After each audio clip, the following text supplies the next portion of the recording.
네, 촛불 집회와 전국 상황 그리고 오늘 공개가 되는 이 공소장 내용, 박근혜 대통령과의 연관성 지금부터 전문가와 함께 자세히 짚어보겠습니다. 네, 최영일 시사평론가 그리고 손수호 변호사 두 분 함께했습니다. 어서 오십시오. 안녕하세요.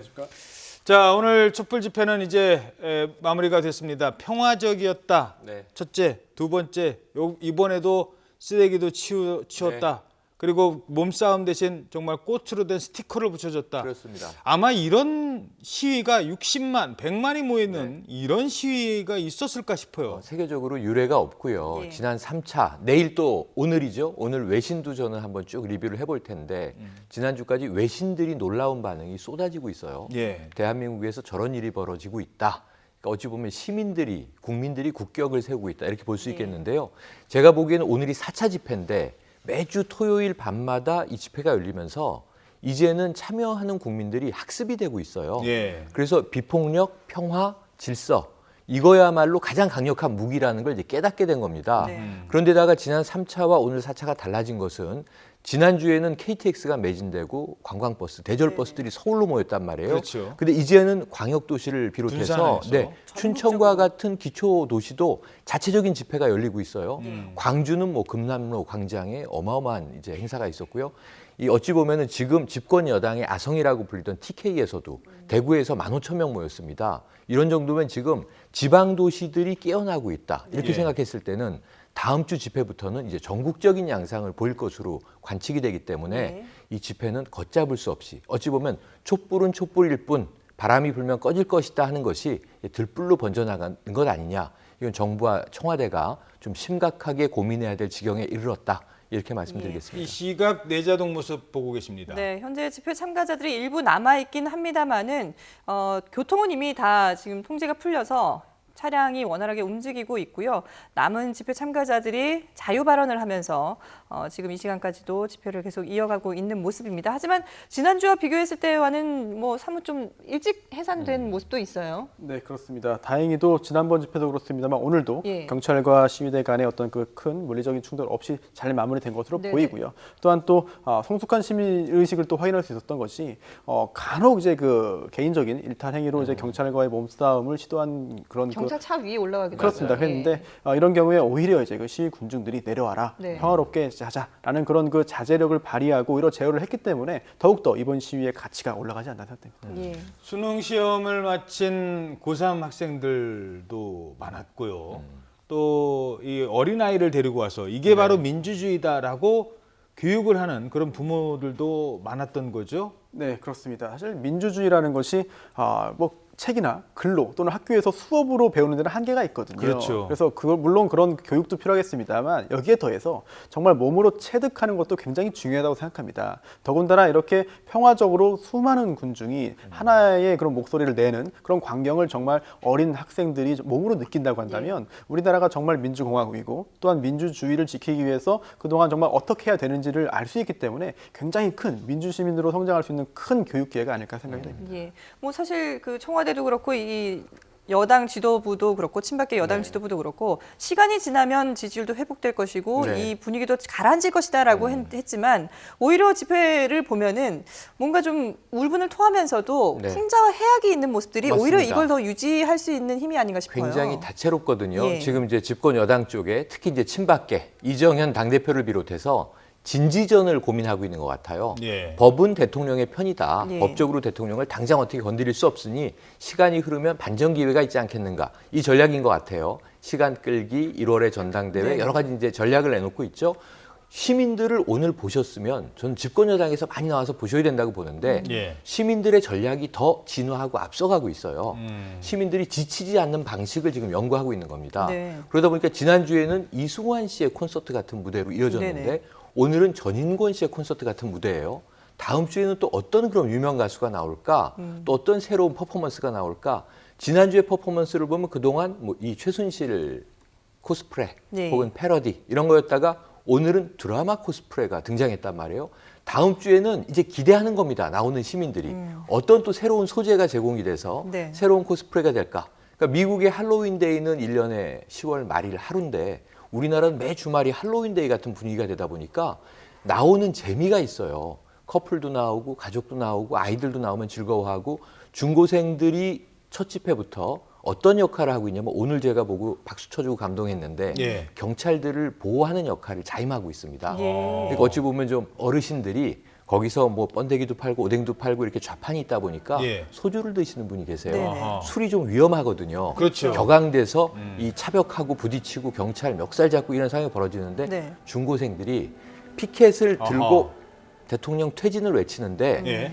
군중들을 향해서 서 있습니다. 네. 경찰을 등 뒤로 하고 어. 그러니까 이렇게 보호막을 인간 보호막을 치는 경찰과의 네. 어떤 그 충돌을 막기 위해서 그렇습니다. 그래서 이 어르신들을 타이르기도 하고 안 되면은 이 중고생 몇 명이 이렇게 데려다가 좀 거리가 떨어진데 안전하게 내려드리고 이러거든요. 비폭력을 외치면서. 네, 그래서 중고생 혁명이라는 깃발이 있는데 네. 이름은 무서워 보이지만 재밌는 그림으로 청소년 그림을 그려놓은 그 깃발이 등장하면 이 교복 입은 정말 우리 아이들이 네. 와서 시위의 질서라든가 혹은 이제 마찰을 완충시키는 역할을 하고 있어서 그 중고생한테 누가 돌을 던지겠습니까? 어른들이 다 박수 쳐주고 귀엽다고 하죠. 예. 그래서 경찰들도 고마워하고 그래서 어찌 보면 비폭력 평화 시위가 제가 보기엔 세계적인 전범으로 자리 잡는 이 행사로 이어질 것 같아요. 큰 걱정이 되진 않습니다. 지금 뭐 파도 타기도 했고요. 옆에 있는 학생과 그리고 또 아까 뭐 전인권 씨의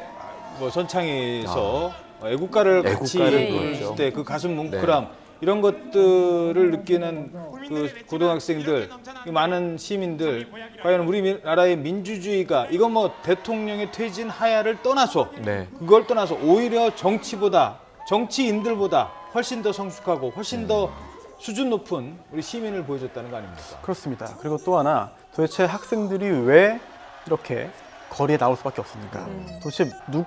도대체 무엇이 학생을 거리로 나오게 만들었는가를 봐야 될 텐데요. 그렇죠. 일단 그 정유라 씨나 장시호 씨 관련해서 의혹들이 너무나 많습니다. 학교 입학. 특히나 학교 생활, 네. 고등학교 생활, 그리고 또 대학 입시 관련해서 정말 국민들이 분노할 수밖에 없는 상황이 계속 연출되고 있고요.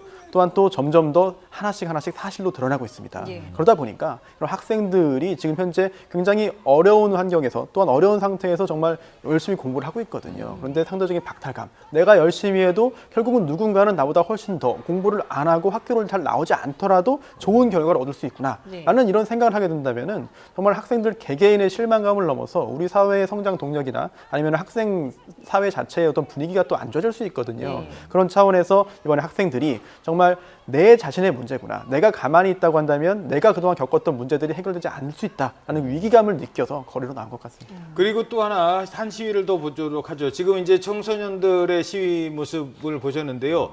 저는 그 신박계 의원들뿐만 아니라 이 뭐 박사모라고 하나요? 네, 단체죠. 예, 이 단체들이 맞불 집회를 열었어요. 네. 맞불 집회를 열었었는데, 자 이거를 보면은 마치 충돌이 있기를 바라는 듯한 이런 느낌도 좀 네, 네. 들었거든요. 지금 박사모의 이 시위 모습입니다. 네, 서울역 서울역 광장에서. 광장에서 열렸죠. 예. 근데 좀 격한 모습들이 많이 연출이 됐고요. 네. 경찰관들하고도 마찰이 있었고 사실은 광화문까지 행진을 하면서 이 촛불 집회 시위대들하고 이 집회가 충돌할 뻔했었죠. 네. 다행히 숭례문만 돌고 서울역에서 집회를 마쳤는데 여러 가지 좀 불미스러운 아슬아슬한 모습들은 연출이 됐습니다. 그런데 이제 촛불 집회 쪽에 보면요. 거기에 연세가 있는 어르신들이 친구분들끼리 뭐 등산 갔다가 내려오신 분도 계시고 3, 4모 많이 모여 계신데 네. 저한테 좀 육성으로 당부를 받은 게 있습니다. 그 박사모 혹은 친박 단체라고 불리는 행사를 보수단체들. 네. 보수 단체라고 하지 말아달라는 거예요. 아, 지금 이 사안이 예. 진보 보수 이념적인 사안이 아니다. 대통령이 비위를 한 것이고 네네. 헌법을 어긴 대통령에 대해서 뭔가 이 국민들이 응징을 해야 된다고 나온 것이지. 네. 그렇죠. 나는 보수고 나는 박근혜 대통령을 찍은 사람이다. 그런데 촛불을 든다. 왜? 잘못했으니까. 그래서 저 서울역 집회를 보수단체 집회로 마치 보수의 지칭하면 상징인 것처럼 하면 안 된다. 보수가 다 매도되는 현상이다라고 당부를 하시더라고요. 그래서 저는 수긍을 했습니다. 네. 아, 충분히 그러실 수 있겠다. 그래서 친박 단체라고 부르면 될 것 같고 그 주축이 박사모 아닙니까? 네. 예. 그러니까 박근혜를 사랑하는 모임이고 그쪽의 내용을 들어보면 대통령이 잘못한 게 확인된 건 아직 없지 않냐. 네. 의혹은 많지만 그런데 지금 하야라고 하면 이것은 좀 부당하다라고 하는 외침이거든요. 네. 그러니까 다양한 외침이 민주사회니까 있을 수 있어요. 그렇죠. 그쪽의 이야기도 근거가 있다면 들어야 되고 네. 소수 집회도 인정을 해줘야 됩니다. 네. 다만 한 가지 경찰이 잘 질서 유지에 신경을 써주셔서 저분들이 조금 과격해지면 달려드는 모습이 이제 연출되는 장면들이 있으니까 충분한 거리를 유지한다든가 또는 수적으로 보면 촛불 집회가 월등히 많잖아요.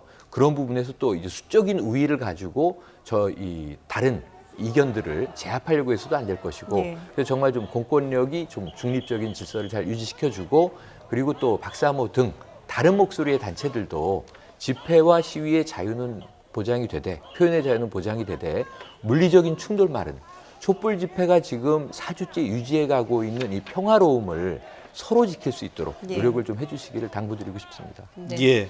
자, 이제부터는 그 사안에 하나하나 좀 몇 가지를 짚어보겠습니다. 먼저 뭐 정유라 2대 특혜 입학은 이제 뭐 워낙 많이 나왔던 얘기고 네. 그 교육부 조사도 있었고 대리 시험도 쳐줬고 그다음에 뭐 대리 과제물까지 제출해주고 교수가 이제 나왔는 얘기니까. 그런데 53명 중에 53등을 한 장시호도 역시 연세대 특혜 입학 의혹이 제기되고 있죠. 간단하게 설명을 해주시죠. 그렇습니다. 성적이 좋지 않았습니다. 고등학교 성적이. 네. 그런데 굉장히 명문대학에 입학을 했죠. 그 과정에서 이제 여러 가지 의혹들이 있는데요. 또 해당 학교에서는 이렇게 또 해명했습니다. 당시 규정상 체육특기생의 입학 때는 다시 내신이 반영되지 않는다. 따라서 기본적으로 절차상 위법은 없다라고 했는데요. 하지만 여기에 대해서 또다시 의혹이 제기될 수 있습니다. 그렇다면은 그동안 이제 그 전에 그 승마, 특히나 이제 개인종목 관련해서 특기생 입학이 굉장히 급히 드물었는데 네. 갑자기 그때 승마로 특기생 입학을 이제 허용했다는 점에 대해서 뭔가 석연치 않다라는 지적이 나오고 있는데요. 또 해당 학교에서는 이제 모든 조사든 감사든 다 자신 있게 받을 테니 네. 진실을 가리자라는 입장을 보이기 때문에 과연 그 장시호 씨의 입학 관련해서 부정이 있었는지는 좀 더 지켜봐야 되겠는데요. 예. 하지만 또 하나 의혹이 남는 게 있습니다. 바로 장시호 씨의 입학 여부는 법적으로 문제가 없다고 가정하더라도 예. 성적 장학금을 받았거든요. 그런데 이 성적 장학금이라는 게 물론 공부를 잘해서 들어가는 게 아니고 이제 체육 특기생으로 입학을 했지만 예. 과연 성적 장학금을 어떤 기준으로 주는 것인지 고등학교 성적으로 성적 장학금을 받기는 굉장히 어려운 상황이거든요. 그렇다면 도대체 성적 장학금이 주어진 그런 경위가 무엇이고 혹시 그 과정에 어떤 불법이나 탈법이 있다거나 아신지까지도 밝혀내야만 해당 네. 학교의 의혹이 해결될 것 같습니다. 그런 의혹들을 밝혀내야 하지만 지금 또 문제는 이게 너무 오래전 일이라 네. 18년 전의 맞습니다. 일 아니겠습니까? 그러다 보니까 대학 측에서도 이런 뭐 관련 자료가 없다라는 네. 입장이고요. 교육부도 그 자료를 뭐 지금 받기가 힘들다 이런 쉽지 않습니다. 입장 네, 아니겠습니까? 이게 97년 8년에 벌어진 일이거든요. 예. 이게 지금 나이가 30대 후반이 된 이제 인물이다 보니까 네. 그러니까 문제는 뭐냐면 이제 이런 해명을 내고 있는 거죠. 그 당시에는 박근혜 대통령 시절이 아니고 박근혜 한나라당 대표 시절도 아니고 네. 그때 막 정치에 입문하던 때거든요. 예. 그럼 이제 이 박근혜라는 인물이 정치인도 아니고 이제 막 도전하는 도전자였는데 무슨 위세와 힘이 있어서 그랬겠느냐. 하지만 그럼에도 불구하고 박정희 정권 때 큰 영예인 것만은 또 사실이죠. 예. 한때 퍼스트레이디고요. 그래서 이게 또 결국은 최태민 일가, 최순실, 최순득 어떻게 살아왔는가로 연결이 돼요. 네. 그래서 장시호 씨가 이 고등학교 때 53명 학급에서 53등을 했고 연세대에 특례 입학을 한 건 맞고 비위 사실에 대해서는 이제 교육부의 조사가 제한은 있겠습니다만 한계는 있겠습니다만 이루어질 수밖에 없는 쪽으로 몰려가고 있는데 또 다른 주변에 이제 지인들의 증언들이 터져 나오고 있는 거예요. 예. 뭐냐면 그 이규혁 감독과 예. 지금 김동성 선수 네. 전혀 다른 길을 갔거든요. 그렇죠. 근데 어릴 때부터 젊을 때부터 절친이었다고 해요. 김동성 선수는 과거의 빙상 선수는 감독직 제의를 받았는데 단계를 밟아가지 않고서는 이 훌륭한 지도자가 될 수 없다라고 단박에 거절했다는 예. 거고 이규혁 감독은 얽혀 있는데 이 장시호 씨가 이규혁 감독과 트러블이 있었던 거죠.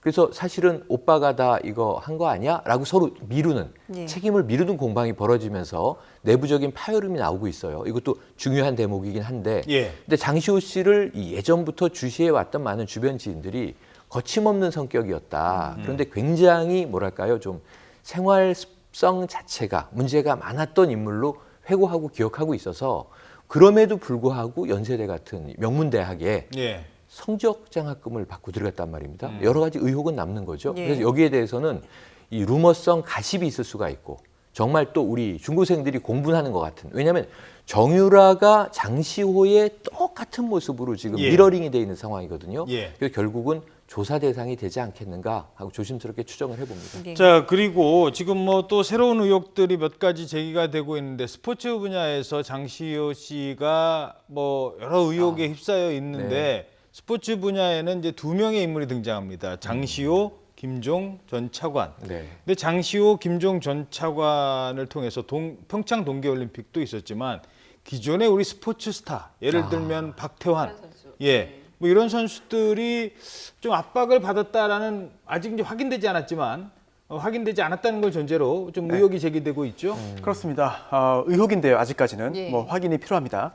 김종 전 차관이 이제 박태환 선수에게 여러 가지 압력을 행사했다는 것인데요. 예. 이제 박태환 선수가 잘 아시다시피 이번에 리우 올림픽에 출전을 했습니다. 네. 근데 그 과정에서 이제 여러 가지 대한체육회라든지 수영협회와 알력이 있었거든요. 그 이유가 뭐냐면 일단 박태환 선수가 이게 금지 약물 그 투약으로 인해 가지고 징계를 받았습니다. 예. 그런데 그 징계 기간이 끝나면 사실 이중 징계가 아니라 바로 선수 자격이 회복되고 국가대표 자격이 회복될 수 있거든요. 현재 그 국제적인 그런 관리에 따르면. 네. 하지만 우리나라는 이제 이중 징계가 있었습니다. 즉 도핑 관련된 징계가 끝나도 그 후에 또 추가적으로 국가대표로 선발될 수 없는 징계를 주고 있었는데요. 예. 그러다 이제 그 박태환 선수는 이제 그 변호사를 통해서 여러 가지 법적인 그런 그 해결책을 도모하면서 결국은 그 재판 결과에서 이겼기 때문에 올림픽에 나갈 수 있었거든요. 그 과정에서 일단 김종 전 차관은 이런 이야기를 했다는 거죠. 박태환 선수에게 이렇게 고집을 부리고 끝까지 노력을 해서 올림픽에 나가려고 한다면 네. 나간다 하더라도 결국 누가 뭐 광고라든지 교수 후원을 할 자리라든지 것인지. 이런 것들을 안 할 거 아니냐. 그러니 체육회 등등에서 이제 그 하라는 대로 출전을 포기해라. 그러지 않을 경우에는 불이익이 있을 것이다. 라는 회유 내지는 또 어찌 보면은 어떤 뭐 쪽에서는 압박이죠. 압박이나 예. 협박 등등의 그런 발언을 했다는 주장이 있는데요. 만약 사실이라고 한다면은 이 김종 전 차관이 정말 우리나라 체육계에서 손을 이제 뻗치지 않고 손을 네. 대지 않은 분야가 없는 거 아니냐. 게다가 선수 개인이 본인의 권리를 회복하기 위해서 여러 가지 조치를 취하는 것은 개인의 자유의 영역인데 이런 것에 대해서 여러 가지 불이익을 고지하면서 일종의 협박을 했다고 한다면 그렇지 않은 경우에도 더욱더 많은 영향력을 미쳤을 것이라는 추정이 가능하거든요. 예. 김종 전 차관이 체육계에 어떤 누구로부터 힘을 받아서 이렇게 영향력을 행사했는지 밝히지 않고서는 안 되는 상황입니다. 저희 이야기가 오늘 종일 회자가 돼서 난리였는데 네. 많은 누리꾼들이 김연아 선수는 아니겠지 그랬는데 저녁이 돼서 또 김연아 선수 관련 얘기가 터져 나온 거예요. 예. 이건 어떻게 된 거냐면 장시호 씨의 측근 지인이 이 보도에 증언을 한 겁니다. 네. 매체에. 그래서 이게 보도가 돼버렸는데 2015년 초에 장시호 씨가 김연아 쟤는 문체부에 찍혔어. 앞으로 안 될 거야. 이런 얘기를 했다는 거예요. 예. 그 전해 2014년 11월이 뭐가 있냐면 이미 화제가 됐던 늘품체조 사건이 네네네. 있었어요. 예. 대통령이 시연회에 참여했는데 손현재 선수하고 스포츠 스타도 나왔습니다. 예. 예. 근데 거기에 김연아 선수도 나오시오. 늘품체조 시연회. 그런데 김연아 선수가 평창 동계올림픽 홍보를 하느라고 막 바쁘던 일정이라 네. 예. 제 이미지하고 컨셉도 안 맞고 예. 불참하겠습니다라고 통보를 했더니 불이익을 준 것이 다음에 2015년에 스포츠 영웅을 선발하는데 김연아 선수가 빠진 거죠. 네. 예. 이건 기억이 생생하게 나요. 그때 네티즌들이 또 난리가 났었거든요. 김연아 선수를 왜 뺐느냐? 그랬더니 해명을 했는데 나이가 너무 어려서 뺐다.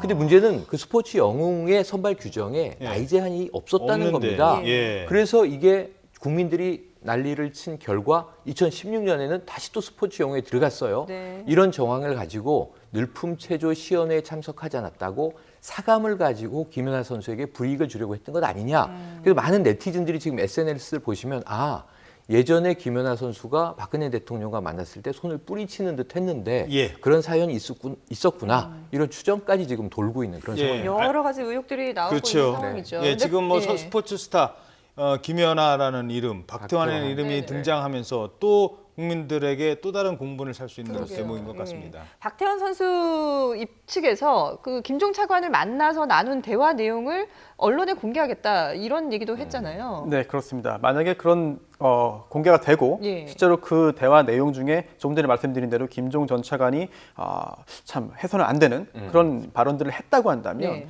이번 사태에 대해서는 정말 더 국민들의 공분이 일 것으로 보이고요. 또한 또 지금 이제 김종 전 차관 같은 경우에는 여러 가지 혐의점들이 있습니다. 예. 그리고 또 정말 저 정도까지 했으랴 하는 생각을 많이들 하셨는데 처음에는 네. 이제는 정말 그런 것들이 하나하나 정말 사실로 드러나는 점들이 있거든요. 정말 이번 사태가 정말 어디까지 번져갈지 체육계, 문화계부터 시작되는 것인데요. 그뿐만 아니라 이제 그 다른 분야에서도 이런 점들이 있을 수 있으니까요. 정말 검찰 수사, 특검 수사를 통해서 전모가 밝혀지기 바라겠습니다. 자, 이 이제 김종 차관이 그러면은 뭐 혼자의 힘만으로 저렇게 네. 할 수 있었느냐? 아니라는 거죠. 뒤에 누군가 있었다는 거죠. 문고리 그렇죠. 3인방 아니면은 최순실 누군가의 어떤 든든한 뭐 네. 협조라고 할까요? 지원을 받았기 때문에 그런 거 아니겠습니까? 바로 그 대목입니다. 그래서 몸통이 누구냐의 문제에서 다시 등장한 게 김기춘 전 비서실장이죠. 예. 뭐냐면 이제 김종 전 차관이 최순실 씨와 오랜 인연으로 아는 관계는 아니었던 것으로 지금 검찰은 대략 파악하고 있는 것 같아요. 예. 그래서 김종 전 차관에게 끊임없이 질문을 했겠죠. 네. 최순실 씨와 어떤 관계냐? 그러니까 이 김종 전 차관이 진술을 한 것이 김기춘 당시 비서실장이 누구를 알려주면서 어느 곳에 가서 만나보라는 인물이 있었는데 만났더니 최순실 씨였다. 그러니까 김기춘 비서실장이 다리를 놨다는 이제 네. 이야기가 진술이 돼버린 거예요. 11월 2일 날 기자들의 질문에 김기춘 전 비서실장은 나는 최순실을 모른다. 예. 절대 모른다. 대지를 해도 좋다. 이렇게 얘기를 했는데 예. 김종 전 차관은 다른 지금 진술을 했기 때문에 그렇죠. 그렇다면 삼자 대면까지 필요한 거 아니냐. 검찰이 이것을 밝혀야 한다. 네. 그렇다면 결국은 김기춘 당시 비서실장이 최순실 씨가 청와대 안에서 국정을 농단할 수 있게 길을 터주는 몸통의 역할을 한 게 아니냐 하는 지금 의혹으로 다시 돌아가 있는 거고요. 예. 김기춘 이 당시 비서실장은 지금도 부인하고 있습니다. 여기에 이제 뭐 면역세포 치료를 또 최순실 씨가 이제 알선한 거 아니냐 등등 여러 가지 의혹이 네네. 나오는데 결국 김기춘 전 비서실장 이 의혹을 그냥 피해가긴 어려울 것 같고요. 진위를 명백히 밝힐 필요가 지금 아주 굉장히 크게 부상돼 있는 상황입니다. 예. 알겠습니다. 자, 이제 뭐 시간은 없지만 뭐 한 1분 정도씩만 시간 드릴 수 있을 것 같습니다. 최순실 게이트 중간 수사 결과가 바로 오늘 발표됩니다. 그렇죠. 네. 박근혜 대통령 혐의도 포함이 될 것 같은데 어떻게 전망하십니까? 여러 가지 관측이 있습니다만 제가 볼 때 그 검찰에 대한 수사의 지지부진함에 대한 국민들의 여러 가지 우려 그리고 그 실망 그리고 또 앞으로 특검이 이제 그 수사를 진행할 텐데 만약에 검찰이 제대로 된 칼을 뽑지 못한 상태에서 특검이 여러 가지를 밝혀낸다면 검찰 조직에 큰 이제 위기가 닥칠 수 있거든요. 네. 그렇기 때문에 아마도 적극적인 조치를 취할 것으로 예상이 되고요. 또 하나 검찰청법 4조에 검사의 직무가 규정되어 있습니다. 1항은 검사는 공익의 대표자이다. 라는 내용이 있고요. 2항에는 검사는 그 직무를 수행할 때 국민 전체에 대한 봉사자로서 정치적 중립을 지켜야 한다는 내용이 있습니다. 검사가 굉장히 막강한 권한을 갖고 있는데요. 검사로서의 자존심을 내일 꼭 세워주시기 바랍니다. 예. 뭐 사실상 피의자로 특정될 것으로 보여집니다. 그리고 그렇게 됨으로써 국회에 탄핵의 사유로 이 단초가 되지 않겠는가 예측을 해보겠습니다. 예, 알겠습니다. YTN에서는 이 결과 발표 내용을 신속하게 전해드리고 함께 또 분석해 드리겠다는 점도 약속드리겠습니다. 네, 지금까지 최영일 시사평론가 손수호 변호사 두 분과 함께했습니다. 고맙습니다. 고맙습니다.